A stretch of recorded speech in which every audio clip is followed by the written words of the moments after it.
6.25 사변 이후 1951년 압록강병까지 진격했던 유엔군에 속한 미군 해병대 장병들은 중공군의 개입으로 인하여 일사후퇴, 부득불 후퇴할 수밖에 없었습니다.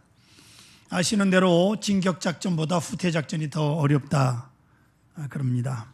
많은 병사들이 희생이 되고 포위당하는 가운데 쫓기던 중 그들은 잠시 바위 틈에 은신하여 피곤에 지친 몸들을 쉬고 있었습니다. 아주 비참한 모습들이었죠.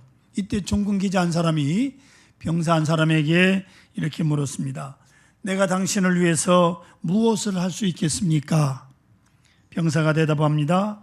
Give me tomorrow라고 말이죠. 내일을 달라고 이렇게 대답을 했다고 합니다. 필요한 것은 돈과 명예가 아니라 내일입니다. Give me tomorrow, 내일, 즉 미래를 달라는 거죠. 미래의 문제요, 소망의 문제입니다. 내게 내일을 주십시오. 내게 미래를 주십시오. 내게 소망을 주십시오. 이 말입니다. 이게 병사의 외침이었습니다. 성도 여러분, 인간은 아는 것만큼 사는 것이 아닙니다.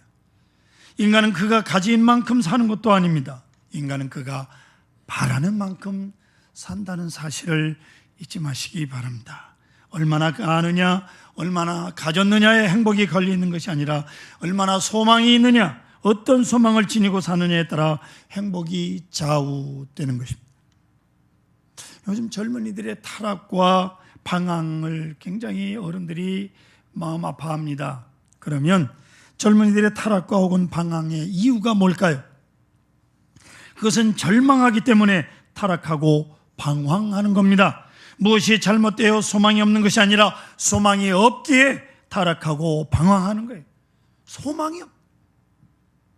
유명한 신학자 폴 틸리라고 하는 사람은 그의 저서 궁극적 관심이라고 하는 책에서 이렇게 말합니다. 그는 인간의 궁극적 관심은 바로 그것이 종교라고 말하고 있습니다. 그리고 궁극적 관심에 붙잡혀 사는 것이 신앙이라고 말합니다. 성도 여러분, 여러분의 관심은 어디에 있습니까? 현실에 있습니까? 물질에 있습니까? 무심한 이 생활 속에 있습니까? 혹은 쾌락 속에 있습니까? 만약 이런 것에 관심이 있다면 흔히 우리는 속물이라 그렇게 말합니다. 인간이라면 언제나 그 다음을 생각할 줄 알아야 하는 존재들입니다. 봄에는 여름을 생각하고 여름에는 겨울을 생각해야 된다 그 말입니다. 젊어서는 늙었을 때를 생각해야 됩니다. 그 다음을 생각하고 좀 더 나아가 궁극적인 일에 관심을 가집니다. 그 관심에 이끌려 오늘을 사는 사람들을 가리켜서 그리스도인이라고 말하는 것입니다. 우리의 몸 분명히 현재에 살고 있죠. 그러나 우리의 관심은 궁극적 목적에 있어야 한다 그 말입니다. 10수년 동안 도시락 2개씩 싸들고 공부해서 대학 가보니 뭐 별거 있습니까? 대학이 목적이 아닙니다. 또 하나, 젊은 사람들 보면 저가 원하는 사람하고 결혼을 하려고 합니다. 양가 부모가 은혜롭게 그저 허락을 하면 괜찮은데 부모가 반대하는데 불구하고 죽기 살기로 결혼을 하려고 듭니다. 저 여자하고 결혼을 못하면 죽는다고 약을 먹고 난리를 쳐요. 결국 결혼은 합니다. 그런데 왜 이혼을 합니까? 죽기 살기로 결혼해놓고 뭐 거기다가 목숨을 겁니까? 그런 것들이 목적이어서는 안 되는 거예요. 그리고 궁극적으로 마지막에는 어떤 모습으로 변화하는가에 관심을 가져야 돼요. 어떤 모습으로 나타나게 될 것인가를 생각해야 된다 그 말씀입니다. 대학 공부 힘들게 하고 졸업해서 직업을 갖고 돈 벌어 장가를 갑니다. 잘했는데 그 다음에 종국에는 뭡니까? 마지막에 죽는 거예요. 하나님 심판대 앞에 서게 되는 거예요. 인생의 진지한 목적이 없으면 안 되는 겁니다. 많은 사람들에게나 자신에게 떳떳한 인생을 살아야 하는 거예요. 보세요. 우리의 마지막 상태가 어떤지 생각해 보셨습니까? 어떤 상황이 닥칠지라도 당황할 거 없어요. 슬퍼할 것도 없습니다. 왜냐하면 당연히 모든 사람들이 가는 길로 우리도 가고 있으니까 말이죠. 이 궁극적 상태를 알고 살아야 한다, 그 말이에요. 마지막 하나님 앞에 선다는 사실을 한순간도 잊어버리면 안 됩니다. 그렇다면 궁극의 주인이 누굽니까? 내가 주인입니까? 아니옵시다. 나도 아니고 너도 아닙니다. 그렇다면 나는 지금 누구에게 끌려가며 살고 있습니까? 나를 끌고 가는 주인이 누굽니까? 돈입니까? 명예입니까? 질투심입니까? 증오심입니까? 끝없는 욕심입니까? 어떤 사람은요, 증오심으로 이를 악물고 사는 사람이 있어요. 그거 잘못 사는 거예요. 세상이 얼마나 좋은 세상이고 아름다운 세상인데 그 복수심에 불타서 삽니까? 도대체 나는 누구의 노예입니까? 궁극적 주인이 악마입니까? 천사입니까? 아니면 여러분 성령님이십니까? 오늘 본문의 저자 베드로, 사도 베드로는 본래 갈릴리의 어부였습니다. 예수님의 부름을 받아 그가 제자가 되고 수제자가 되었습니다. 3년 동안 예수님과 동행했지만 그는 세속적 욕망을 버리지 못했습니다.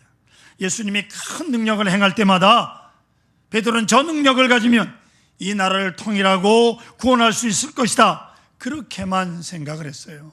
로마로부터 얼마든지 우리가 독립할 수 있는 저 예수님의 능력이라면 그런 생각을 했다, 그 말이에요.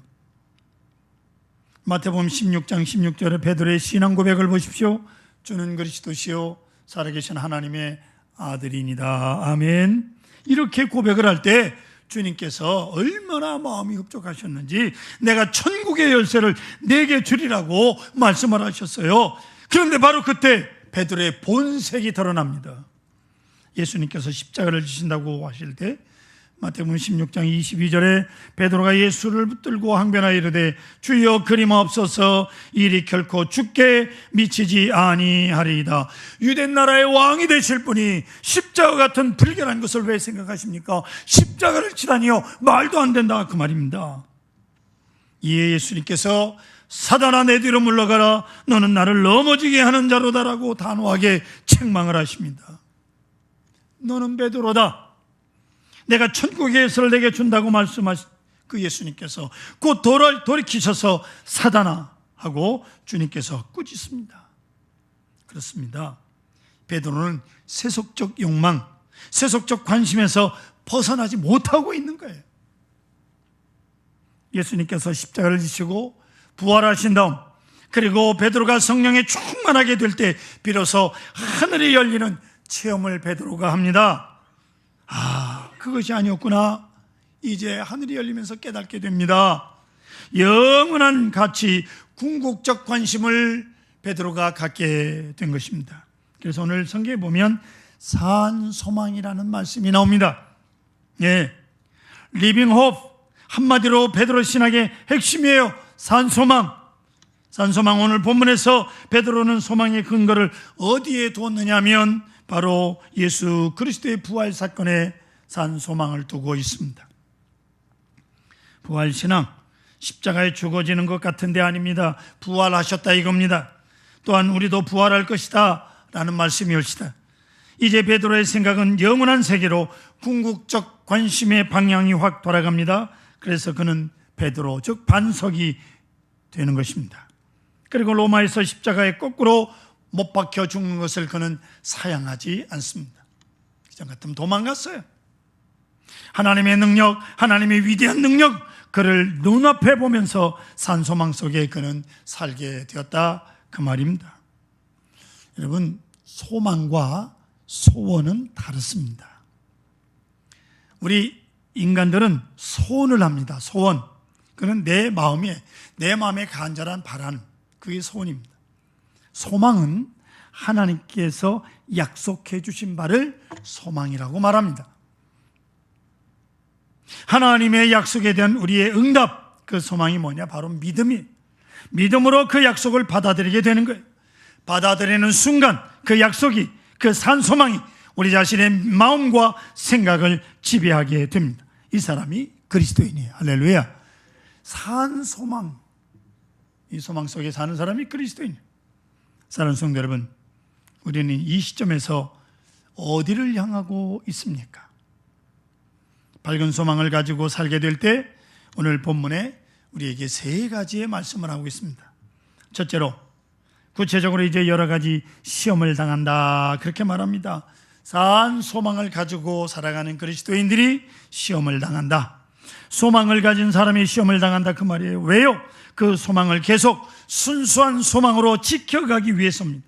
그 시련 중에서도 확실한 소망의 사람으로 살아갈 수 있기 때문에 산소망이 있는 사람에게도 시험이 있습니다.